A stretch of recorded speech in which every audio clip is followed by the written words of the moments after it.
আলহামদুলিল্লাহ রাব্বিল আলামিন ওয়াসসালাতু ওয়াসসালামু আলা নাবিয়িনা মুহাম্মদ ওয়া আলিহি ওয়া আসহাবিহি আজমাইন, আম্মা বাদ।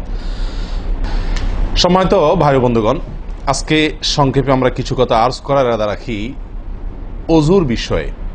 ওযুতে আমাদের যে সমস্ত ভুল ত্রুটিগুলো সচরাচর হয়ে থাকে সে বিষয়ে সামান্য কিছু কথা আর্জ করার ইরাদা রাখি। ওয়া মা তাওফীক ইল্লা বিল্লাহ। আমরা সকলেই কমবেশ জানি যে ওযু বা পবিত্রতা এটা হলো সালাতের চাবি। নবী সাল্লাল্লাহু আলাইহি ওয়াসাল্লামের সূরা আবু দাউদে বর্ণিত হাদিসে আসছে, তিনি বলেছেন মিফতাহুস সালাতি আত-তাহুর, সালাতের বা নামাজের চাবি হলো কি? পবিত্রতা বা ওযু। তো চাবি যদি ঠিক থাকে, পারফেক্ট হয়, তাহলে তালা খুলবে। আর যদি চাবি পারফেক্ট না হয়, ঠিক না হয়, তাহলে সেক্ষেত্রে তালা খুলবে না। ওই চাবি দিয়ে আপনি ঘরে প্রবেশ করতে পারবেন না। মনে করুন জান্নাত হলো আমার ঘর বা গন্তব্য, ঢুকতে হলে আমাকে সালাতের তালাটুকু খুলে ঢুকতে হবে, অর্থাৎ সালাত পড়ে ঢুকতে হবে, আর তার চাবি হলো পবিত্রতা। তাহলে পবিত্রতা চাবি, তার তালা হলো সালাহ, আর সালাহ পড়ে আমি ঢুকতে চাচ্ছি জান্নাতে। তাহলে আমার শেষ গন্তব্যে, অর্থাৎ আমি যে জায়গাটা যেতে চাচ্ছি সেই জায়গায় জান্নাতে যেতে হলে আমার সালাত ঠিক হতে হবে, আর সালাত ঠিক হতে হলে তার চাবি ঠিক থাকতে হবে। তালা ঠিক থাকতে হলে, তালা খুলতে হলে চাবি ঠিক থাকতে হবে। সেটা হলো কি? সালাত, তাহারাত বা পবিত্রতা। তো পবিত্রতার সবচাইতে কমন পবিত্রতা হলো ওযু। এই ওযুর বিষয়ে আমাদের বেশ কিছু ত্রুটি, বেশ কিছু ভুল ভ্রান্তি হয়ে থাকে। ওযুর যে ভুলগুলো হয়তো আপনিও করেন, আমরাও করছি প্রতিনিয়ত, কিন্তু জানি না। তো সেগুলো নিয়ে আমরা সংক্ষেপে আলোচনা করব। নবী সাল্লাল্লাহু আলাইহি ওয়াসাল্লাম বুখারী মুসলিমের হাদিসে আসছে, তিনি বলেছেন লা তুকবালু সালাতুন বিগাইরি তাহুরিন, পবিত্রতা ছাড়া কোনো সালাত কবুল হবে না। কোনো সালাত আল্লাহর কাছে অ্যাকসেপ্টেড, গ্রহণযোগ্য হবে না। কি ছাড়া? তাহারাত ছাড়া, ওযু ছাড়া। অতএব এই ওযু এটা পূর্ণাঙ্গ হলে সালাত পূর্ণাঙ্গ হবে, সালাত পূর্ণাঙ্গ হলে জান্নাতে যাওয়া সহজ হবে ইনশাআল্লাহ। অতএব একটা আরেকটার সাথে সম্পর্ক যুক্ত বিধায় সবকিছুর আগে, সালাতেরও আগে আমাকে লক্ষ্য করা দরকার আমার ওযু বা তাহারাতটা কি হচ্ছে কিনা, ঠিকঠাক হচ্ছে কিনা। প্রিয় ভাইরা, ওযু দুই প্রকার। একটা হলো কোন রকম ওযু, আরেকটা হলো পূর্ণাঙ্গ ওযু। একটা হলো কোন রকম ওযু, আরেকটা হলো কি? পূর্ণাঙ্গ ওযু। পূর্ণাঙ্গ ওযু যেটা, এটাকে হাদিসের ভাষায় বলা হয়েছে ইসবাগুল ওযু। পূর্ণাঙ্গভাবে ওযু করা, এটাকে বলা হয়েছে ইসবাগুল ওযু, অর্থাৎ ওযুকে পরিপূর্ণভাবে করা। আরেকটা হলো যেন তেন ভাবে, কোন কোন রকম ভাবে ওযু সেরে ফেলা। আমরা সাধারণত সারাদিন যে ওযুটা করি, সারা জীবন যে ওযুটা করে আসছি, সেটা হলো যেন তেন ওযু বেশিরভাগ লোকের। ইল্লা মান রাহিমা রব্বি, হাতে গোনা কিছু লোক আমরা আছি যারা ইসবাগুল ওযুর যে নির্দেশ সেটা পালন করতে সক্ষম হয়েছি, অর্থাৎ ওযুটা পূর্ণাঙ্গ করতে পেরেছি। প্রিয় ভাই বন্ধুগণ, ইসবাগুল ওযু এর নির্দেশ নবী সাল্লাল্লাহু আলাইহি ওয়াসাল্লাম বিভিন্ন জায়গায় দিয়েছেন, বিভিন্ন জায়গায় বহু হাদিসে আসছে। তোমরা ওযুকে আসবিগুল ওযু, আসবিগুল ওযু, তোমরা ওযুকে পরিপূর্ণ করো, ওযুকে পূর্ণাঙ্গভাবে করো, সঠিকভাবে করো, যথাযথভাবে করো। তার মানে নবী সাল্লাল্লাহু আলাইহি ওয়াসাল্লাম জানতেন যে ওযুতে যথার্থতার খেলাফ প্রচুর পরিমাণে হয়ে থাকে, আর সেজন্য তিনি সাবধান করেছেন আসবিগুল ওযু, অর্থাৎ ওযুকে তোমরা পূর্ণাঙ্গভাবে করো, সুন্দরভাবে করো, যথার্থভাবে করো। কথা কি বুঝাতে পারছি? যেহেতু ওযুর বিষয়ে আমাদের গাফলতি আছে বা গাফলতি থাকার কথা, সেজন্য নবী সাল্লাল্লাহু আলাইহি ওয়াসাল্লাম আমাদেরকে বলেছেন ওযু করো, এটা না, বলেছেন আসবিগুল ওযু, অর্থাৎ আকমিলুল ওযু, ওযুকে পরিপূর্ণভাবে করো, সুন্দরভাবে করো, যথাযথভাবে করো। ওযুর যে ফজিলত, ওযুর যে ফজিলত মুসলিম বর্ণিত হাদিসে আসছে, নবী সাল্লাল্লাহু আলাইহি ওয়াসাল্লাম বলেছেন যে ব্যক্তি পরিপূর্ণভাবে ওযু করবে, পরিপূর্ণভাবে ওযু করবে, ভালোভাবে ওযু করবে, এবং ওযুর শেষে কালিমাতুশ শাহাদা যেটা আছে, আশহাদু আল্লা ইলাহা ইল্লাল্লাহু ওয়াহদাহু লা শারীকা লাহু ওয়া আশহাদু আন্না মুহাম্মাদান আবদুহু ওয়া রাসূলুহু, এই কালিমায়ে শাহাদা পাঠ করবে ওযুর শেষে, এই ব্যক্তির জন্য আল্লাহ সুবহানাহু ওয়া তাআলা জান্নাতের সমস্ত দুয়ার খুলে দিবেন। তাহলে আমরা বলতে পারি জান্নাতের ৮ দুয়ারের সমস্ত দুয়ারের একটা রিমোট এখানে নবী সাল্লাল্লাহু আলাইহি ওয়াসাল্লাম আমাদেরকে বাতলে দিয়েছেন। একটি রিমোট, এই এক রিমোট টিপের সঙ্গে সঙ্গে ৮ দরজা সব খুলে যাবে। সেটা হলো ওযুকে কি করা? পরিপূর্ণভাবে করা, সুন্দরভাবে করা, এবং এর শেষে, উজুর শেষে কালিমাতুশ শাহাদা পাঠ করে, আশহাদু আল্লা ইলাহা ইল্লাল্লাহু ওয়াহদাহু লা শারীকা লাহু ওয়া আশহাদু আন্না মুহাম্মাদান আবদুহু ওয়া রাসূলুহু। আপনি পাঠ করলেন, জান্নাতের সমস্ত দুয়ার এর রিমোট যেন টিপ দিলেন। এই তিনটা কাজ করলেন মানে কি? জান্নাতের 8 দরজার একটি কমন রিমোটে টিপ দিলেন আপনি, সবগুলো পটপট খুলে যাবে, যে কোনো দরজা দিয়ে আপনি জান্নাতে দাখিল হতে পারবেন ইনশাআল্লাহ। প্রিয় ভাইরা, তাহলে হাদিস থেকেও বোঝা গেল যে যে কোনো দরজা দিয়ে ঢুকতে হলে ওযুটা হইতে হবে পরিপূর্ণরূপে ওযু, ইসবাগুল ওযু। অতএব ওযু আমার পরিপূর্ণ হচ্ছে কিনা এই বিষয়টা একটু যাচাই করা দরকার, কি দরকার না? প্রিয় ভাইরা, নবী সাল্লাল্লাহু আলাইহি ওয়াসাল্লাম সূরা আবু দাউদের এক হাদিসে বলেছেন, ইন্নাহা লা তাতিম্মু সালাতু আহাদিকুম হাত্তা ইউসবিগাল ওযুআ কামা আমারাহুল্লাহ। তোমাদের কারোর সালাত ততক্ষণ পর্যন্ত পরিপূর্ণ হবে না, সালাত ততক্ষণ পর্যন্ত সুন্দর হবে না, পূর্ণাঙ্গ হবে না, সালাতে পূর্ণতা আসবে না, যতক্ষণ না তোমরা ওযুকে ঠিক আল্লাহ যেভাবে করতে নির্দেশ করেছেন ওইভাবে পরিপূর্ণভাবে না করো। আল্লাহ সুবহানাহু ওয়া তাআলা যেভাবে ওযু করতে বলেছেন ওইভাবে পরিপূর্ণ রূপে ওযু না করা পর্যন্ত তোমাদের সালাত পূর্ণতা পাবে না। তাহলে সালাতের পূর্ণতা পাওয়ার জন্য ওযুটি হইতে হবে, ওযু না শুধু। আমরা জানি যে সালাতের জন্য ওযু করতে হয় না, ওযু করলেই শুধু সালাতের পূর্ণতা আসবে না, ওযুটা হইতে হবে আল্লাহ যেভাবে নির্দেশ করেছেন সেভাবে, যথাযথ উপায়ে এবং সঠিকভাবে। প্রিয় ভাইরা, এখন আসি আমরা ওযুতে কি ভুলগুলো আমাদের এমন হয় যেগুলোর কারণে আমাদের ওযুর পূর্ণতা নষ্ট হতে পারে। তার ভিতরে 1 নম্বরের ভুল হলো, যেটি আমাদের হয়ে থাকে ওযুর ক্ষেত্রে অনেকেরই, সেটা হলো বিসমিল্লাহ পাঠ না করা। ওযুর শুরুতে কি পাঠ করতে হয়? বিসমিল্লাহ। আপনি যখন হাত ধুয়ে তো ওযু শুরু করবেন, 2 হাতের কবজি 2 হাতে ওযু শুরু করবেন না, প্রথম কাজ। তার আগে আপনি কি করবেন? বিসমিল্লাহ। বিসমিল্লাহ বলে হাত ধুয়ে তারপর ওযু শুরু করবেন। বহু লোক আছি আমরা, ওযুখানায় ওই গল্প করতেছি, আড্ডা মারতেছি, কথাবার্তা বলতেছি, এই বলতে বলতে ওযু শুরু করে দিছি। তাহলে বিসমিল্লাহ কখন পড়তেছি? বিসমিল্লাহটা অনেক সময় অমনোযোগিতার কারণে, অবহেলার কারণে, অন্যমনস্কতার কারণে বিসমিল্লাহটা অনেক সময় আমরা বলতে ভুলে যাই। অথচ এই বিসমিল্লাহ পাঠ করা ওযু শুরুতে অনেক বিশেষজ্ঞ আলেমের মতে ফরজ। অনেকে বলেন বিসমিল্লাহ পাঠ না করলে ওযুই হবে না, আপনি যদি ভুলে বাদ দেন ওযু হলো না। যদিও সংখ্যাগরিষ্ঠ ওলামাদের মতে এটা না, তাদের মতে বিসমিল্লাহ পাঠ করা এটা ওযুর সুন্নাহ। এটা হলো ওযুর কি? সুন্নাহ। এটা আপনি যদি বিসমিল্লাহ বলে যদি ওযু শুরু করেন তাহলে ওযুটার ভিতরে পূর্ণাঙ্গতা আসলো। ওযুটার ভিতরে কি আসলো? পূর্ণাঙ্গতা আসলো। ওযুটার ভিতরে ওযুটা আপনার হৃষ্টপুষ্ট হলো। এই ওযুতে ইনশাআল্লাহ আপনার সালাত পূর্ণাঙ্গ হবে, যে সালাত আপনাকে জান্নাতে নিয়ে যাবে ইনশাআল্লাহ। তাহলে ওযুর শুরুতে একটা প্রাথমিক ভুল হলো বিসমিল্লাহ ভালো করে না পাঠ করা। নবী সাল্লাল্লাহু আলাইহি ওয়াসাল্লাম বলেছেন, ইবনে মাজাহ হাদিস, লা ওযুআ লিমান লাম ইয়াযকুর ইসমাল্লাহি আলাইহি। ওই ব্যক্তির ওযু হবে না, হাদিসটি সহিহ। নবী সাল্লাল্লাহু আলাইহি ওয়াসাল্লাম বলেছেন, ওই ব্যক্তির ওযু হবে না যে ব্যক্তি ওযুর শুরুতে আল্লাহর নাম নেয় নাই, বিসমিল্লাহ বলে নাই। এখন ওযু হবে না বলা হয়েছে।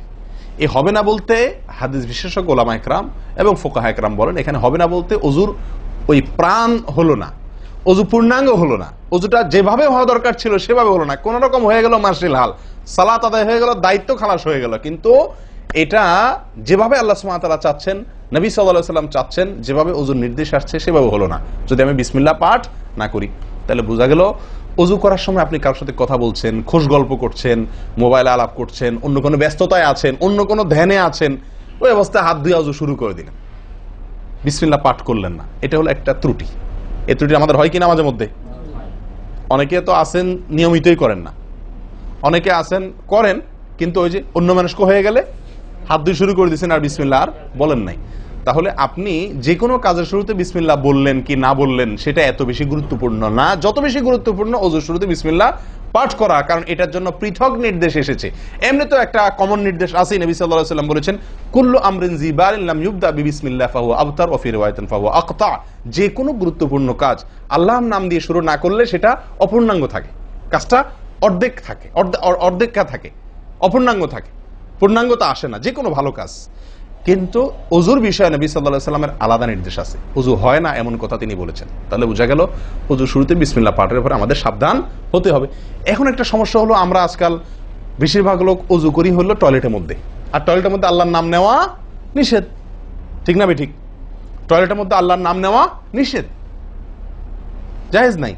তাহলে আমাদের ওযু যদি টয়লেটে আপনার বাথরুমের ভেতরে যে কি করি অজু করি, তাহলে আমি বিসমিল্লাহ বলতে পারবো না, কারণ আল্লাহর নাম নেওয়া বাথরুমে নিষেধ, টয়লেটে নিষেধ। আবার বিসমিল্লাহ না বললে আমার অজুটাও পূর্ণাঙ্গ হচ্ছে না, তাহলে আমি করবোটা কি? বলেন সমাধানের পথ কি? কি করব? কি নিষেধাজ্ঞা অমান্য করে বিসমিল্লাহ বলবো, নাকি আপনার বিসমিল্লাহ ছেড়ে দেব? তাতে তো অজু আবার পূর্ণাঙ্গ হবে না, দুইটাই সমস্যা না? এই জন্য উত্তম এবং সবচেয়ে ভালো হলো অজুটা বাহিরে করার চেষ্টা করবেন। বেশিরভাগ জায়গাতে, সব জায়গাতে কম বেশ, বাথরুম টয়লেটের ভেতরে যদি বেসিন থাকে তো বাইরেও টেপ বা বেসিনের ব্যবস্থা থাকে, থাকে না? থাকে না? বিশেষ করে বাসা বাড়িতে অথবা অফিস আদালতে দেখা যায় যে ওই টয়লেটে অনেক সময় আমরা কি করে ফেলি, অজু করে ফেলি। এটা উচিত না, এটা একটা ভুল আমাদের। অজু আমরা করব বাহিরে। কেন? কারণ টয়লেটে অজু করতে গেলে আল্লাহর নাম নিতে হচ্ছে, আর আল্লাহর নাম নেওয়া নিষেধ। সেখানে আমি আল্লাহর নাম নিতেও পারছি না, নাও নিতে পারছি না। যদি নেই তাহলে আল্লাহর নাম নিয়ে গুনাহ করছি টয়লেটে, আর যদি না নেই তাহলে আমার অজুটা অপূর্ণাঙ্গ থেকে যাচ্ছে। ঠিক না ঠিক? এই জন্য আমরা উত্তম হলো অজু করব কোথায়?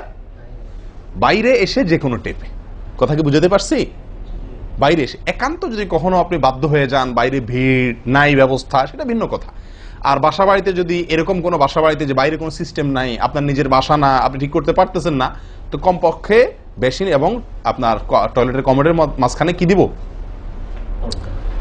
একটা পর্দা বা ওয়াল কোনো কিছু দিয়ে নিব ইনশাআল্লাহ। কথা বুঝতে পারছি ভাই? আল্লাহ তাআলা আমাদের সকলকে এই বিষয়টি লক্ষ্য করার তৌফিক দান করেন। তাহলে ভাই আমরা বিসমিল্লাহ পাঠ করব অজু শুরুতে, লক্ষ্য করব ইনশাআল্লাহ, যাতে করে অজু শুরুতে বিসমিল্লাহ পাঠে ভুল না হয়। মনে থাকবে তো ইনশাআল্লাহ? আল্লাহ আমাদের তৌফিক দান করেন। দ্বিতীয় যে ভুলটি হয় ভাই, 199 জনের বলবো, তার চেয়ে বেশি হতে পারে, হাজারের ভিতরে 10 জন মানুষের হয় কিনা আমার সন্দেহ আছে এই কাজটা সঠিকভাবে করতে পারি না। সেটা হলো অজুর সময় মেসওয়াক করা। অজুর সময় কি করা ভাই? মেসওয়াক করা। এটি এত গুরুত্বপূর্ণ সুন্নাত যে নবী সাল্লাল্লাহু আলাইহি ওয়াসাল্লাম বলেছেন, বুখারীর হাদিস, লাউলা আন আশুক্কা আলা উম্মতি লা আমারতুহুম বিসওয়াকি ইনদা কুল্লি ওযু। বুখারীর হাদিস। নবী সাল্লাল্লাহু আলাইহি ওয়াসাল্লাম বলেন, আমার উম্মতের জন্য যদি কঠিন না হতো, তাদের জন্য কষ্টের কারণ না হতো, তাহলে আমি তাদেরকে বাধ্যতামূলক করে দিতাম, ফরজ করে দিতাম কি? প্রত্যেক অজুর সময় মেসওয়াক করা। প্রত্যেক অজুর সময় মেসওয়াক করা, এটা বাধ্যতা করে দিতাম যদি তাদের কষ্টের কারণ। কারণ বাধ্যতামূলক করে দিলে তখন এটা তাদের জন্য, প্রতি ওয়াক্তে মেসওয়াক করাটা তাদের জন্য বাধ্যতামূলক হয়ে গেলে এটা ছাড়া অজু হতো না, তখন তারা বিপদে পড়ে যেত, বেশি কষ্ট হয়ে যেত। অজুতে যদি এখন মনে করেন 10টা 15টা 20টা ফরজ নবী সাল্লাল্লাহু আলাইহি ওয়াসাল্লাম ঠিক করে দিন, তাহলে 20টা 15টা 20টা 25টা ফরজ আদায় করে অজু করা একটু কষ্ট হয়ে যেত না? 5 বার দৈনিক একটু আমাদের জন্য ঝামেলা হয়ে যেত কিনা? নবী সাল্লাল্লাহু আলাইহি ওয়াসাল্লাম সেদিকে লক্ষ্য করে আমাদেরকে কি করলেন না? সহজ করে দিলেন, অর্থাৎ ফরজ করলেন না। তার মানে কি করলেন? সুন্নাহ এর অন্তর্ভুক্ত করলেন। কিন্তু তার হাদিস থেকে, তার বক্তব্য থেকে বোঝা যায় যে অজুর সময় মেসওয়াকের গুরুত্ব তার কাছে কত বেশি ছিল। নবী সাল্লাল্লাহু আলাইহি ওয়াসাল্লামের কাছে অজুর সময় মেসওয়াক করার গুরুত্ব কত বেশি ছিল, সেটা এই হাদিস থেকে বোঝা যায় কি যায় না? তিনি চাইছেন আমাদেরকে অজুর সময় মেসওয়াকের নির্দেশটা বাধ্যতামূলক করতে। শুধু করেন নাই কেন? আমাদের কষ্টের দিকে লক্ষ্য করি। এই হাদিস থেকে নবী সাল্লাল্লাহু আলাইহি ওয়াসাল্লাম যে চাচ্ছেন মনে প্রাণে আমরা যেন অজুর সময় মেসওয়াক করি, এটা বোঝা যায় কি যায় না? ভাই আমরা বিশেষ করে আরবিয়ানদেরকে দেখি, স্পেশালি সৌদি আরবে আমরা যারা আছি দেখি যে সৌদিদের প্রত্যেকের পকেটে কি থাকে? মেসওয়াক থাকে, এবং তারা সারাক্ষণ মেসওয়াক করে। এটা যেমন আমার দাঁতের মাড়ির জন্য উপকারী, ন্যাচারাল আপনার রস, মেসওয়াকের রস কর যেটা আসে, বিশেষ করে তিতা জাতীয় হলে আরো বেশি ভালো হয়। এটা আমাদের দাঁতের জন্য যেমন উপকার হয়, তেমনি ভাবে দাঁতকে পরিষ্কার রাখে, দবদবা রাখে, দুর্গন্ধ দূর করে, অনেক দুনিয়াবী উপকারিতা আছে। আর এর পাশাপাশি আপনি যতবার মেসওয়াক করছেন ততবার নবী সাল্লাল্লাহু আলাইহি ওয়াসাল্লামের এই আদেশটি আপনার পালন হচ্ছে। অজুটা, বিশেষ করে অজুর সময় মেসওয়াক করলে আপনার অজুটা কি হচ্ছে? যেই অজুতে তালা খুলবে সুন্দরভাবে এবং আপনি জান্নাত পর্যন্ত যেতে পারবেন, সে অজু হবে যদি আপনি তাতে কি করতে পারেন? অজুর মধ্যে সময় মেসওয়াক করতে পারেন। ভাই কার কার পকেটে মেসওয়াক আছে? আছে সাথে কারো? তো আপনারা আসার সময় আসছেন যে অজু করেন নাই? কি বলেন? মেসওয়াক আছে কার কার? আলহামদুলিল্লাহ, একজন পাওয়া গেল। আর ভাই অজুর সময় মেসওয়াক, এটি আমরা ছেড়ে দিয়েছি। এই আমলটা আমাদের মধ্যে নাই বললেই চলে। কি বলেন? এই আমলটাকে পুনর্জীবন দেওয়া যায় কি না? যায় না? অন্য কারোর জন্য না, আমার নিজের জন্য। আমি মেসওয়াক করব, তার উপকারিতা আমি নিজে পাবো, দুনিয়াতে পাবো, মানি ভালো থাকবে, মুখে দুর্গন্ধ দূর হবে, মুখ পরিচ্ছন্ন হবে, আখেরাতে পাবো নবী সাল্লাল্লাহু আলাইহি ওয়াসাল্লামের সুন্নাহ পালনের মাধ্যমে। ওযু সুন্দর হবে, ওযু সুন্দর হলে সালাত ঠিক হবে, সালাত ঠিক হলে জান্নাতে যেতে পারবো। তাহলে একটা একটার সাথে সম্পর্কযুক্ত। মেসওয়াক করবো তো ইনশাআল্লাহ? একদম উঠে গেছে মেসওয়াক। ওযুর সময় মেসওয়াক করতে আমাদের দেশি ভাইদেরকে দেখাই যায় না একেবারে বললে চলে। প্রিয় ভাইরা, আপনারা কি জানেন নবী সাল্লাল্লাহু আলাইহি ওয়াসাল্লামের জীবনের শেষ আমল কি ছিল? মেসওয়াক ছিল। নবী করিম সাল্লাল্লাহু আলাইহি ওয়াসাল্লামের জীবনের শেষ আমল, যে আমলের পরে আর কোনো আমলের সুযোগ পান নাই, এই আমলের পরে তিনি দুনিয়া থেকে বিদায় নিয়ে গেছেন। তার জীবনের লাস্ট আমল কি ছিল? মেসওয়াক। তিনি আয়েশা রাদিয়াল্লাহু তাআলা আনহার কোলে মাথায় রেখে শুয়েছিলেন মৃত্যুর ঠিক আগ মুহূর্তে। শরীরে আর শক্তি ছিল না মেসওয়াক চিবানোর মতো। নতুন মেসওয়াক চিবায়া ওটাকে নরম করবেন, এই শক্তিটা ছিল না। আল্লাহ রাসূল সাল্লাল্লাহু আলাইহি ওয়াসাল্লাম আয়েশা রাদিয়াল্লাহু তাআলা আনহাকে দিলেন, আয়েশা মেসওয়াকটা আমাকে একটু চাবায়া দাও। তিনি চাবায়া নরম করে দিলেন। এরপর নবী সাল্লাল্লাহু আলাইহি ওয়াসাল্লাম মেসওয়াকটা করলেন। বাস, এই মেসওয়াকের পরে তার মৃত্যু এবং এই মেসওয়াকের মাঝখানে আর কোনো আমল করার সুযোগ ছিল না। ভাই, কত গুরুত্বপূর্ণ আমল বোঝা উচিত। ওযুর সময় মেসওয়াকটা উঠে গেছে, আমরা কি করবো ইনশাআল্লাহ? সবসময় মেসওয়াক পকেটে রাখবো তো ইনশাআল্লাহ? ওযুর সময় মেসওয়াক কখন করবেন, এটা নিয়ে ওলামাদের দুটি মত পাওয়া যায়। বেশিরভাগ ওলামাদের মত এবং বিশুদ্ধ মত হলো কুলি করার সময় আমরা মেসওয়াক করব। কুলি করার সময় আপনি বিসমিল্লাহ বলে হাত ধুলেন, এরপরে কুলি করলেন। মেসওয়াক করতে হবে এভাবে, সোজাসুজি, উপরে নিচে না, পাশাপাশি, ঠিক আছে? মেসওয়াক দিয়ে এভাবে আপনি খুব বেশি সময় করা দরকার না, একটা ঘষা দেন উপরের মাড়িতে, আরেকটা ঘষা দেন নিচের দাঁতে, দিয়ে এবার একবার কুলি করে ফেলান, ঠিক আছে? আবার মেসওয়াক দিয়ে একটা ঘষা দেন, আবার একটা ঘষা দেন, আবার কুলি করে ফেলেন। এভাবে 3 বার মেসওয়াক করেন, 3 বার কুলি করেন, বাস সুন্নাত আদায় হয়ে গেল। কথা কি বুঝাতে পারছি? আল্লাহ তাআলা আমাদের সকলকে তৌফিক দান করেন। প্রিয় ভাইরা, তাহলে ওযুর মধ্যে আমাদের যে খুঁতগুলা আছে আমি সেগুলো ধরা দেওয়ার চেষ্টা করছি। একটা বড় খুঁত, যে খুঁত থেকে আমরা বেশিরভাগ লোকই মুক্ত নই, সেটি হলো মেসওয়াক বিহীন ওযু। লক্ষ্য করবো তো ইনশাআল্লাহ? আল্লাহ আমাদেরকে আমলের তৌফিক দান করেন। একান্ত না থাকলে আঙ্গুল দিয়ে করলেন, কিন্তু আপনি নিয়মিত আঙ্গুল দিয়ে করলেন সেটা না, মেসওয়াকই করা উচিত। ভাই, 3 নম্বর যে ভুলটা আমাদের হয়ে থাকে সেটা হলো কুলির মধ্যে। দেখেন প্রত্যেকটা কাজেই, কিন্তু আমি একটা একটা করে আপনার দেখাচ্ছি ওযুর প্রত্যেকটা কাজে আমাদের ত্রুটিগুলো হয় কিভাবে। দেখেন, কুলির সময় ভুল হয়। কি ভুল হয়? কুলিটা যেভাবে করার কথা সেভাবে আমরা করি না।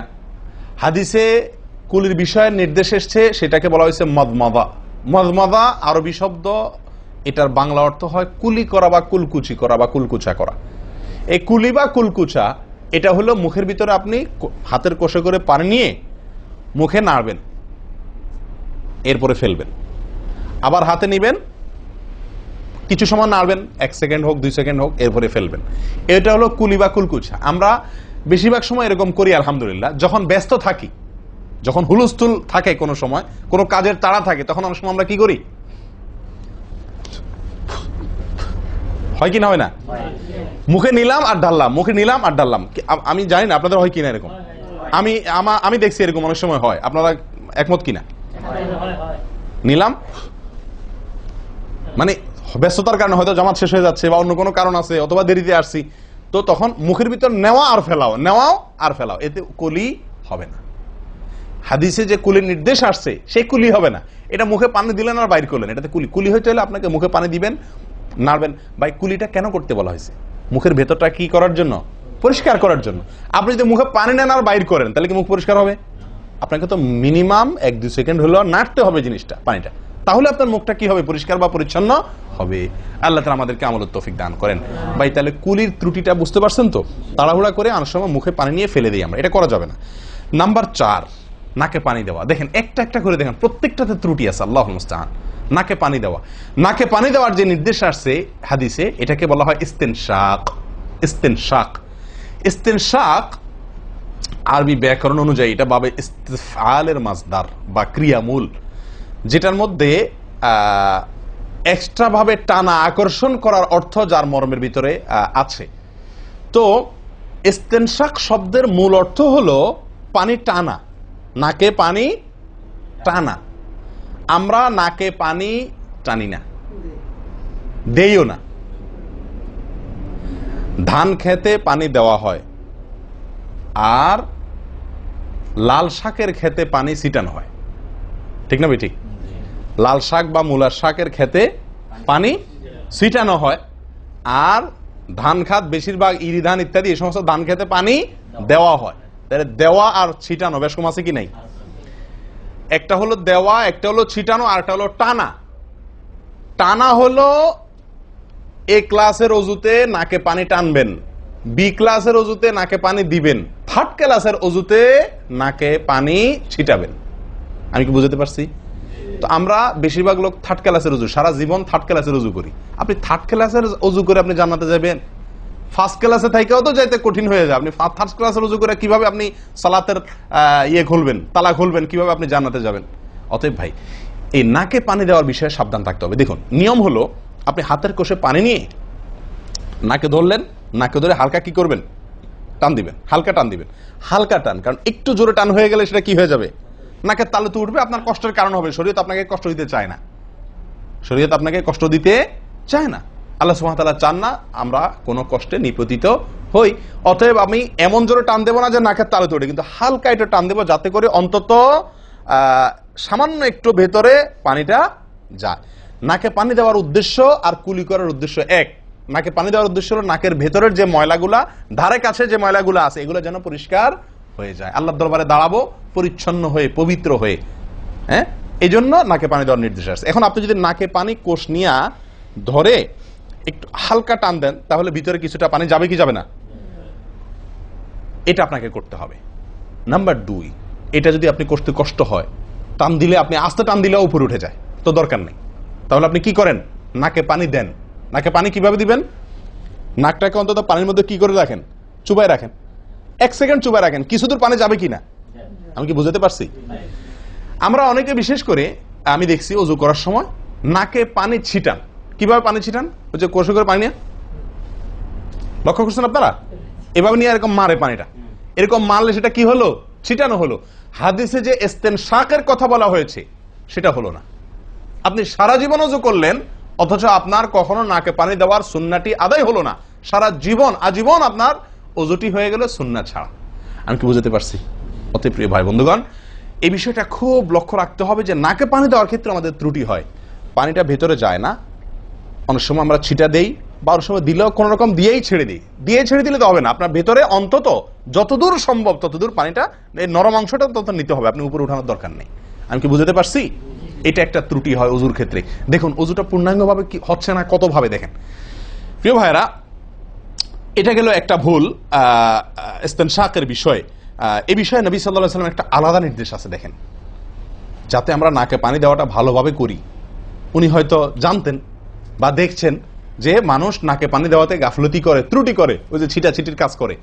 তিনি বলেছেন সহিহ বুখারীর হাদিস, না আফওয়ান আবু দাউদের হাদিস, নবী সাল্লাল্লাহু আলাইহি ওয়াসাল্লাম বলেছেন আসবিগিল ওযুআ, ওই একই কথা, তোমরা ওযুকে পরিপূর্ণভাবে করো। ওয়াখাল্লিল আসাবি' ওয়া বালিগ ফিল ইস্তিনশাক ইল্লা আন তাকুনা সাইমান। নাকে পানি দেওয়ার সময় খুব ভালোভাবে নাকে পানি দিবা তোমরা। যদি তুমি রোজাদার হও তাহলে ভিন্ন কথা, তাহলে খুব বেশি ভালো করে নাকে পানি দিতে যেও না, কারণ তখন পানি উপরের দিকে উঠে গলা হয়ে তোমার পেটে যেতে পারে, রোজা ভঙ্গ হতে পারে। আমি কি বুঝতে পারছি? তাহলে আপনি নাকে পানি দিবেন, কিন্তু আপনি কি করবেন না, রোজাদার হলে তখন শুধুমাত্র ভালোভাবে নাকে পানি দিতে পারবেন না। আর এছাড়া অন্য সময় কি করবেন? নাকে পানি দেওয়ার ক্ষেত্রে ভালোভাবে দিতে বলা হয়েছে। ভালোভাবে দেওয়ার মানে কি? ছিটাইলে হবে? কোন রকম দিলে হবে? টান দিবেন, না পারলে অন্তত যতটুকু সম্ভব নাক চুবায়া আপনি ভেতরে পানিটা কিছু দূর হলেও নেওয়ার চেষ্টা করবেন। লক্ষ্য রাখবেন তো ইনশাআল্লাহ। আল্লাহ আমাদেরকে সকলকে আমলের তৌফিক দান করেন। প্রিয় ভাইরা, তাহলে নবী সাল্লাল্লাহু আলাইহি ওয়াসাল্লামের নির্দেশ আছে আলাদা, যে তোমরা নাকে পানি দেওয়ার ব্যাপারে কি করবে?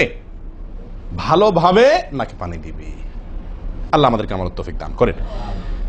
আরেকটি ভুল ভাই, নাকে পানি দেওয়া একটা আমল, নাক ঝাড়া আরেকটা আমল। নাকে পানি দেওয়া এটা একটা নির্দেশ, আর নাক ঝাড়া আরেকটা নির্দেশ। আমি কি বুঝতে পারছি? কুলি করা একটা আমল, হাত ধোয়া একটা আমল, হাতের কবজি পর্যন্ত 2 হাতের বিসমিল্লাহ বলা, তারপর তো এটা আছেই। এরপরে মেসওয়াক করা একটা আমল, কুলি করা আরেকটা সুন্নাহ, কুলির পরে নাকে পানি দেওয়া বা নাক দেওয়া পানি টানা আরেকটা আমল, এরপরে নাক ঝাড়া আরেকটা আমল। আমি কি বুঝতে পারছি? নাক ঝাড়া এটাকে বলা হয় হাদিসের ভাষা ইস্তিনসার। ইস্তিনসার, ঝাড়া। এই নাক ঝাড়ার ক্ষেত্রে বিরাট ভুল হয় ভাই। ভুল, সবচেয়ে বড় ভুল তো এটা যে নাক ঝাড়াটা অনেকে ঝাড়েই না, ওই যে ছিটায় দেয় বস শেষ। নাক ঝাড়াটা ঝাড়তে হয় এটা অনেকে জানেনই না, করেনই না এটা। আবার অনেকে করেন তো মাঝে মধ্যে করেন, কিন্তু নাক ঝাড়াটা করা উচিত। যতবার নাক দিয়ে টান দিলেন না, এরপরে হালকা আঙ্গুল দিয়ে চাপ দিয়ে আপনি ওইটাকে প্রেসার দিয়ে নাকটা পরিষ্কার করবেন। কথা কি বুঝাতে পারছি? আবার নাকে পানি দিলেন, আবার পরিষ্কার করলেন, আবার নাকে পানি দিলেন, আবার পরিষ্কার করবেন।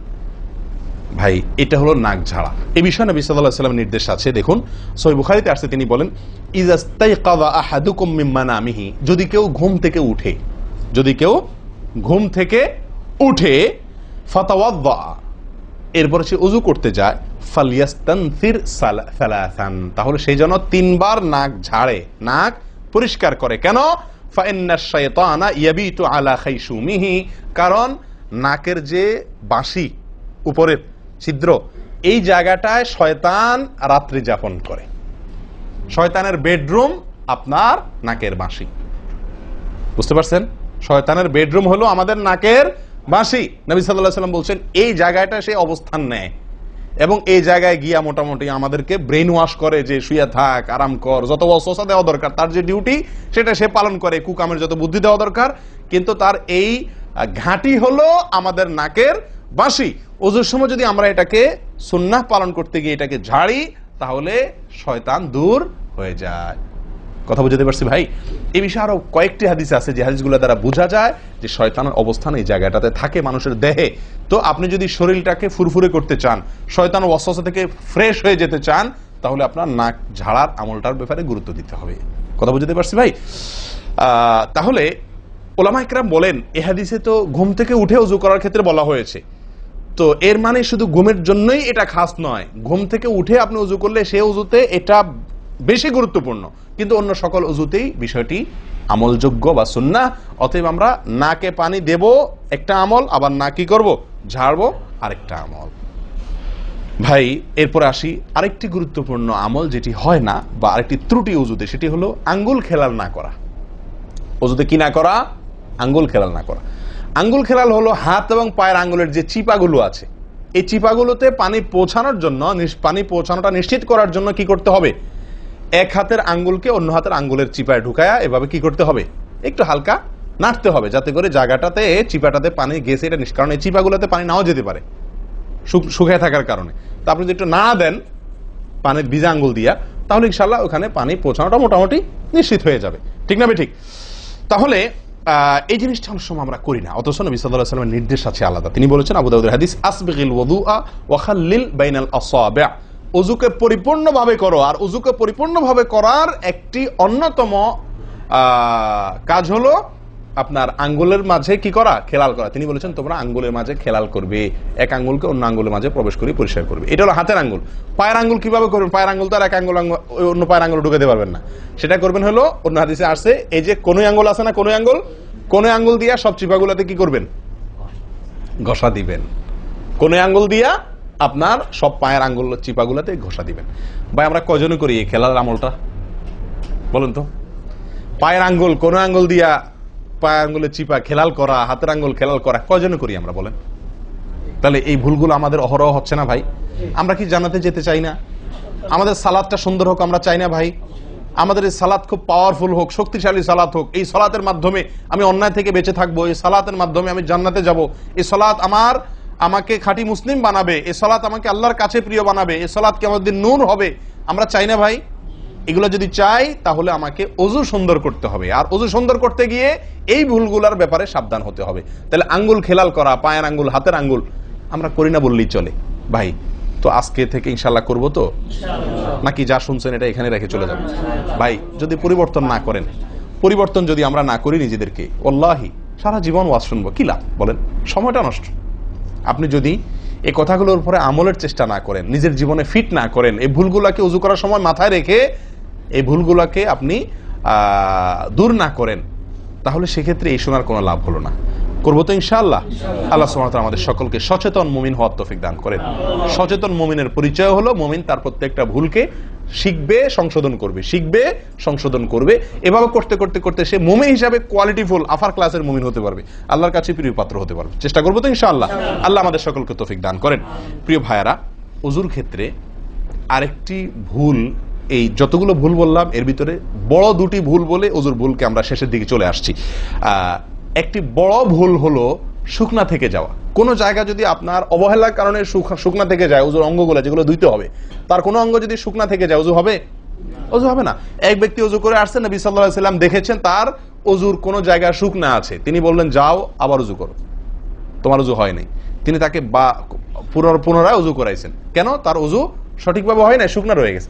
অনেক সময় দেখা যায় আমাদের অনেক ভাই ওজু করেন, ওজু করলে বেশ কিছু জায়গা, বিশেষ করে যে কোনই জায়গাটা, এই জায়গাটা দেখা যায় শুকনা থাকে। এই যে কানের লতির এই যে জায়গাটা, এখানে দেখা যায় একটু কি থাকে, শুকনা থাকে। কপালের দিকে দেখা যায় শুকনা থাকে। এই জায়গাগুলো অনেক সময় দেখা যায়, বহু লোককে দেখা যায় ওজু করে আসছে, এখানে শুকনা, এখানে শুকনা, পায়ের গোড়ালি গিরা এই জায়গাগুলোতে শুকনা। কারণ হলো ওই যে অবহেলা করে ওজু করছে, কোন রকম ওজু করছে, ওজুটা যেভাবে করা দরকার সেভাবে করে নাই। ভাই এই জিনিসটা আপনার লক্ষ্য করা দরকার, কি দরকার না? ওজুই হবে না। এই যে ভুলগুলো বললাম এগুলা হলে আপনার ওজু হয়ে যাবে, কাগজে কলমে ওজু হয়ে যাবে। কিন্তু এখনকার যে ভুলটা বললাম, যদি শুকনা না থাইকা যা আল্লাহ মাফ করেন, তাহলে কাগজে কলমে ওজু হবে না, কাগজে কলমেও কি হবে না, ওজু হবে না। এত জঘন্য, সাবধান থাকার দরকার, কি দরকার না? আল্লাহ তাআলা আমাদেরকে সাবধান হওয়ার তৌফিক দান করেন। ভাই আরেকটি বড় ভুল, এটাও বিশাল বড় ভুল, সেটা হলো পানি অপচয় করা। পানি অপচয় করা, আল্লাহ মাফ করেন, এটা থেকে মুক্ত আমরা কেউই না বোধ হয় এই যুগে। পানি অপচয় ওজুর সময়। ভাই আমাদের ওজুতে কত পানি লাগে? আপনি যদি, আমরা তো বেশিরভাগ লোক এখন ট্যাপে ওজু করি না, আপনি যে ট্যাপটা ব্যবহার করেন ওই ট্যাপের নিচে যদি একটা কি রাখেন, বালতি রেখে দেন, আপনি ওজু করার শেষে লক্ষ্য করে দেখেন একটা খালি বালতি যদি রাখেন, কি পরিমাণ পানি পড়বে আনুমানিক? প্রায় এক বালতির মতো হয়ে যাবে না? সুবহানাল্লাহ, 50-100 জন লোকের ওজুর পানি এটা। নবী সাল্লাল্লাহু আলাইহি ওয়াসাল্লামের ওজুর পানির পরিমাণটুকু হাদিসে আসছে। ভাই এক গ্লাস পরিমাণ পানি দিয়ে তার কি হয়ে যেত? ওজু হয়ে যেত। এক গ্লাস পানির প্রয়োজন হতো না নবী সাল্লাল্লাহু আলাইহি ওয়াসাল্লামের ওজুতে, গোটা ওজুতে। আর সেখানে এক গ্লাস তো আমাদের শুধু কিসেই লাগে? হাত ধুতেও এক গ্লাস হয় কিনা সন্দেহ, এক হাতেও হয় কিনা এক গ্লাস ধুতে সন্দেহ। ভাই হাসির বিষয় না, এটা খুব জঘন্য অপরাধ, জঘন্য অপরাধ। আল্লাহ সুবহানাহু ওয়া তাআলা কোরআনে কারীমের ভিতরে কি বলেছেন? ইন্নাল মুবাযযিরিনা কানু ইখওয়ানাশ শায়াতিন, শয়তানের ভাই। হারাম পানি অপচয় করা, পানি অপচয় করা। সাহাবায়ে কেরাম জিজ্ঞেস করছেন, ইয়া রাসূলুল্লাহ, আমরা তো কেউ বলবো ভাই এই যে নির্দেশ নিষেধ এগুলো তো সাহাবীদের যুগে পানির টানাটানি ছিল, মরুভূমি এলাকার লোক ছিল, তখনকার বোধহয় সমস্যা। ভাই এখন তো আমাদের যুগে আলহামদুলিল্লাহ কি আছে? প্রচুর পরিমাণে পানি আছে, পানির তো অভাব নেই আল্লাহর ফজলে। আমরা কেউ হয়তো মনে করি যে অনেক পানি আছে, এখন বোধহয় আর এই এত টানাটানি করে ওযু করার প্রয়োজন নাই। আমি বলবো না ভাই, এটা ভুল। সাহাবায়ে কেরাম জিজ্ঞেস করছেন নবী সাল্লাল্লাহু আলাইহি ওয়াসাল্লামকে, ইয়া রাসূলুল্লাহ, যদি আমরা সমুদ্রে থাকি, নৌকায় যাচ্ছি, জাহাজে যাচ্ছি, সমুদ্রে পানির কোনো অভাব নাই, সেখানে পানি ব্যবহারের ক্ষেত্রেও কি আমাকে হিসাব করে করতে হবে? অতিরিক্ত করলে হিসাব দিতে হবে? নবী সাল্লাল্লাহু আলাইহি ওয়াসাল্লাম হাবাচক উত্তর দিয়েছেন। ও ভাই, তাহলে বোঝা গেল যে পানি ট্যাঙ্কিতে আছে, আপনার লাইনে পানি আছে, এই জন্য আমি পানি অপচয় করার অনুমতি আমাকে শরীয়ত দেয় নাই। অতিরিক্ত পানি ব্যবহার করলে আমাকে হিসাব দিতে হবে। সবচেয়ে উত্তম, সবচেয়ে ভালো হয় ভাই, আপনি যদি সম্ভব হয় বদনা বা কোনো জগ ইত্যাদিতে, মগ ইত্যাদিতে আপনি ওযু করেন, সবচেয়ে ভালো। টেপের মধ্যেই বেসিনে একটা মগ রেখে দিলেন, ওইটা দিয়া ঢেলে ঢেলে আপনি ওযু করেন, তাহলে পানি অপচয় হওয়ার সম্ভাবনা সবচাইতে কম।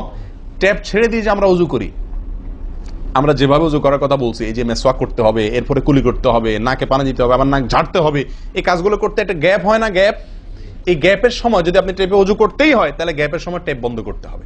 আমি কি বুঝতে পারছি? গ্যাপের সময় টেপ বন্ধ করে এরপর আপনি মেসওয়াক করেন, টেপ বন্ধ করে এরপর আপনি নাক ঝাড়েন।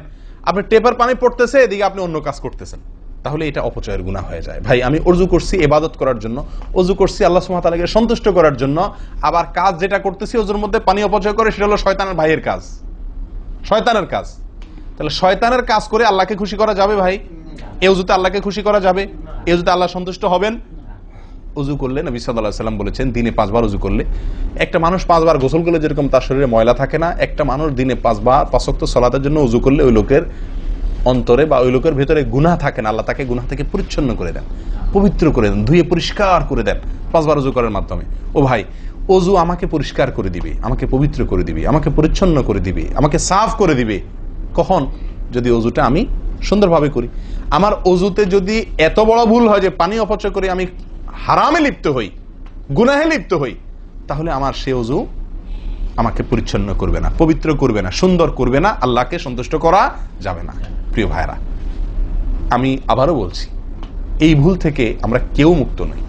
আল্লাহ মাফ করুক, ইল্লা মার রাহিমা রব্বি, হাতে গোনা দুই একজন ছাড়া আমরা কেউ মুক্ত নই ভাই।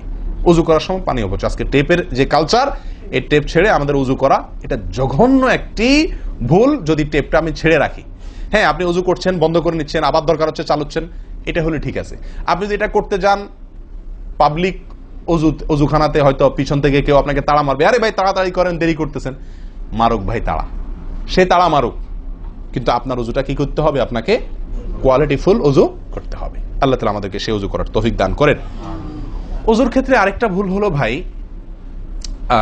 চাপাচাপি করে অজু করা, অজু ধরে রাখা, চাপাচাপি করে অজু ধরে রাখা। এই ভুলটা প্রচুর পরিমাণ হয়, বিশেষ করে শীতের দিনে। গরমের দিনে আলহামদুলিল্লাহ ওয়াজ করার দরকার হয় না, মনে না মানে অজু দরকার না হলে অজু করি আমরা, ঠিক আছে না, বিশেষ করে এই মরুভূমি এলাকাতে, গরমের জায়গাতে। কিন্তু শীতের দিন আসলে সুবহানাল্লাহ, আসরের অজুতে চেষ্টা করি টেনে টুনে আসা পর্যন্ত নিয়ে যাওয়ার জন্য, ঠিক না ঠিক?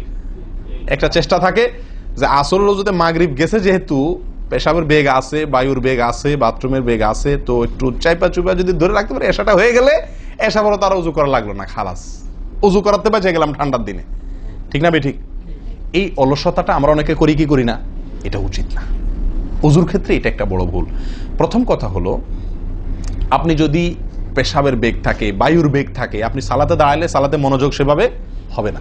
সালাতে যেরকম মনোযোগ দরকার, আল্লাহর সঙ্গে আপনার যেটা মানে বান্দার সঙ্গে গোলামের যে একটা বিনয় প্রকাশের ব্যাপার আছে, সেটা হবে না যদি আপনার কি থাকে, অজুর মধ্যে ওই প্রেসার থাকে, পেশাব বা পায়খানার বেগ থাকে।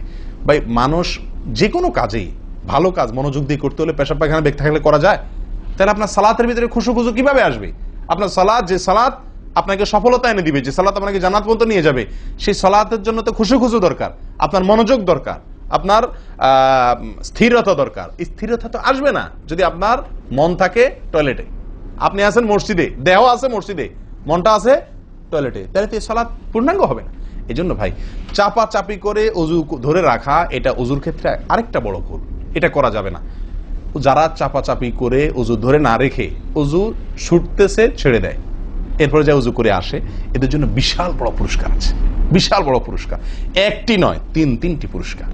নবী সাল্লাল্লাহু আলাইহি ওয়াসাল্লাম বলছেন, মুসলিমের হাদিস, আলা আদুল্লুকুম মা ইয়ামহুল্লাহু বিহিল খাতায়া ওয়া ইয়ারফাউ বিহিদ দারাজাত। নবী সাল্লাল্লাহু আলাইহি ওয়াসাল্লাম বলেন যে, আমি কি তোমাদেরকে বলে দিব না যে কোন আমলটি মানুষকে তার ভুল ত্রুটিগুলো আল্লাহ তাআলা মাফ করে দেন এবং আল্লাহর কাছে তার মর্যাদা, গ্রেড বাড়তে থাকে, ইমানদার হিসাবে তার গ্রেড বাড়ে এবং আল্লাহ ভুল ত্রুটি মাফ করেন। কোন আমলের মাধ্যমে? তোমাদের কি বলে দিব না? সাহাবা ইকরাম বললেন, বালা ইয়া রাসূলুল্লাহ, হ্যাঁ ইয়া রাসূলুল্লাহ, আপনি বলে দিন। তখন নবী সাল্লাল্লাহু আলাইহি ওয়াসাল্লাম বললেন, ইসবাগুল wudu'i আলাল মাকারিহ, ইসবাগুল wudu'i আলাল মাকারিহ। প্রথম আমল, অপছন্দ, কষ্ট, ঠান্ডা, শীত, অথবা পানির অভাব, কিনা বুঝো করতে হইতেছে, যে কোনো কষ্টকে উপেক্ষা করে, কষ্টকে সহ্য করে যে ব্যক্তি অজু করে, অজু আটকায় রাখে না, এই ব্যক্তি, তাকে আল্লাহ সুবহানাহু ওয়া তাআলা তার গুনাহ যেমন মাফ করবেন, তার মর্যাদাও আল্লাহ তাআলা বৃদ্ধি করে দিবেন। তাহলে বোঝা গেল, সাধারণ অজু এটার চাইতে আপনি যদি অজুকে কি করেন, আপনি যদি অজুকে, কষ্টকে উপেক্ষা করে অজু করেন, চাপাচাপি করে অজু ধরে না রাখেন, ছেড়ে দেন, আবার অজু করে আসেন, ফ্রেশ হয়ে আসেন, নামাজটা পড়েন, তাহলে ইনশাআল্লাহ আপনি দুটি পুরস্কার আল্লাহ তাআলার কাছ থেকে পাচ্ছেন। এক হলো গুনাহ মাফ, আর একটা হলো মর্যাদা বৃদ্ধি। আল্লাহ তাআলা আমাদের সকলকে অজুর ভুল ত্রুটিগুলোকে কভার করে এগুলো থেকে পরিচ্ছন্ন থেকে, এই ভুলগুলো থেকে মুক্ত থেকে আল্লাহ তাআলা আমাদের সকলকে অজু করার তৌফিক দান করেন। অজু ভঙ্গের কারণের ব্যাপারে কয়েকটা আমাদের ভুল ধারণা আছে। যেমন অনেকে মনে করেন যে সিগারেট খাইলে, বিড়ি খাইলে অজু যায়। অনেকে প্রশ্ন করেন, বিড়ি খাইলে, সিগারেট খাইলে অজু যায় কিনা? কি বলেন আপনারা, কি বলেন, অজু যায়? বিড়ি সিগারেট খাইলে? আপনাদের এখানে যায় অজু? না, আমাদের এখানে যায় না, আমাদের এখানে অজু যায় না ভাই। বিড়ি বা সিগারেট খাইলে অজু যাবে না। অজু যাওয়ার সাথে বিড়ি বা সিগারেটের সম্পর্ক না, ধূমপানের সাথে অজু যাওয়ার সম্পর্ক না। তাহলে আপনারা কেউ বলবেন, তাহলে হুজুর, তাহলে তো বিষয়টা, তাহলে বোঝা গেল ধূমপানটা তাহলে এত বড় কিছু না। আপনি যেরকম সোজা করে দিলেন যে ধূমপান করলে কি যাবে না, ওযু যাবে না। আমরা তো জানতাম এটা মারাত্মক কোনো বড় অপরাধ, এটা করলে ওযু যাবে, আপনি বলতেছেন ওযু যাবে না, তাহলে তো বোধহয় এটা ছোট অপরাধ। না ভাই, ওযু যাবে না তো আমল যাবে, ঈমান যাবে। ওযু গেলে তো কোনো ব্যাপার ছিল না, ওযু যাওয়া কোনো দোষের কিছু ভাই। একজনের ওযু আছে, তার বায়ু আসছে, ওযু গেল। একজনের ওযু আছে, পেশাব করলে ওযু চলে গেছে, তার কোনো দোষ করছে সে? আপনারা বুঝেন না আমার কথা? ওযু চলে গেলে সেটা কি দোষের কিছু? তাহলে এটা তো আমার বড় কিছু না, দোষের কিছু না। বিড়ি খাইলে, সিগারেট খাইলে ওযু যাবে না তো, ওযু যাওয়া তো দোষের কিছু না। এর চেয়ে বড়টা যাবে, তাকওয়া যাবে। কি যাবে? তাকওয়া ছুটে যাবে, মুত্তাকির খাতা থেকে নাম কাটা যাবে। বুঝেন না কথা? নেক আমলদারের খাতা থেকে নাম কেটে যাবে, গুনাহগার হবে, গুনাহে লিপ্ত হলো সে। ওযু ভাঙলে তো দোষের কিছু হতো না, ভুল তেমন কোনো ক্ষতির কিছু হতো না, কিন্তু তার চাইতে বড় ক্ষতি হবে। কিন্তু ওযু ভাঙবে না বলে তাহলে কি সিগারেট খায় ডাইরেক্ট মসজিদে চলে আসবো? না, সেটা জায়েজ নাই। সিগারেট যদি খান, এই বদ অভ্যাস যদি থাকে, হারামে লিপ্ত হওয়ার অভ্যাস থাকে, আল্লাহ হেফাজত করুক, সবাইকে ফিরে আসার তৌফিক দান করুক। কমের পক্ষে মুখকে ভালো করে ফ্রেশ করে পরিষ্কার করে ব্রাশ করে মেসওয়াক করে দুর্গন্ধ দূর করে তারপর মসজিদে আসবেন। কথা বুঝে আসছে? যাতে অন্য মানুষ কষ্ট না পায়। অনেকে মনে করেন হাঁটুর উপরে কাপড় উঠলে ওযু ভেঙে যায়, ঠিক না? ঠিক। আপনারা কি বলেন? আপনাদের দেশে ওযু ভাঙেনি? আপনাদের এখানে ভাঙে? আচ্ছা, ভাঙতে পারে। কোন কোন এলাকাতে হাঁটুর উপরে ওযু কাপড় উঠলে কি করে? ওযু ভাঙে। এটা অনেকে বলেন যে ভাই সতর যদি খুলে যায়, হাঁটুর উপরে কথা না, সতর খুলে গেল, কেউ ওযু করার পরে উলঙ্গ হয়ে গেল কাপড় পাল্টাতে গিয়া বা কোনো কারণ, এক কথায় ওযুর পরে যদি সতর খুলে যায় ওযু ভাঙবে না। কিন্তু আমাদের অনেক দেশে অনেক এলাকাতে ওযু ভাঙে না ভাই। এই যেখানে ভাঙে সেখানে আসলে ভাঙা উচিত না। ওযু আপনার সতর খুললে কি হয় না? ওযু ভঙ্গ হয় না। এর সাথে ওযু ভঙ্গ হওয়ার সম্পর্ক নেই। ওই যে বলছি ধূমপানের মতো, সতর যদি অন্য মানুষের সামনে খোলেন আপনি, তাহলে ওযু ভাঙলে তো দোষের কিছু হতো না। এখানে তাকওয়া ভাঙবে, ওযু ভাঙবে না। আমি কি বুঝাতে পারছি? এর চেয়ে বড় অপরাধ হবে, কবিরা গুনাহ লিপ্ত হলেন আপনি, ফরজ তরক হয়ে গেল, আপনি বড় গুনাহ করলেন। ওযু ভাঙলে তো এমন দোষে কিছু হতো না, কিন্তু ওযু ভাঙবে না। অনেকে মনে করে টিভি দেখলে, সিনেমা দেখলে, নাটক দেখলে, গান ফান দেখলে ওযু ভাঙে না। এটার সাথেও কি নাই? ওযু ভাঙার সম্পর্ক নাই।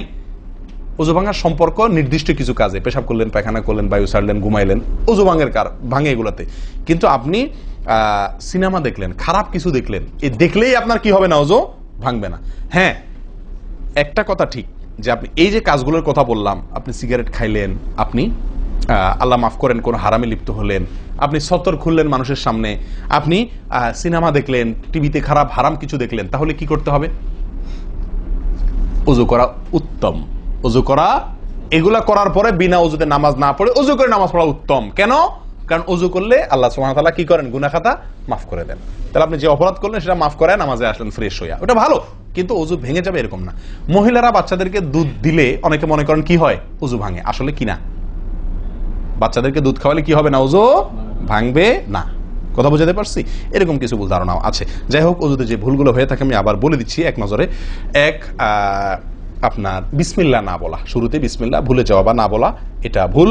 আরেকটা হলো মেসওয়াক না করা, কুলি করার সময় মেসওয়াক না করা, এটা কমন ভুল হয়ে গেছে।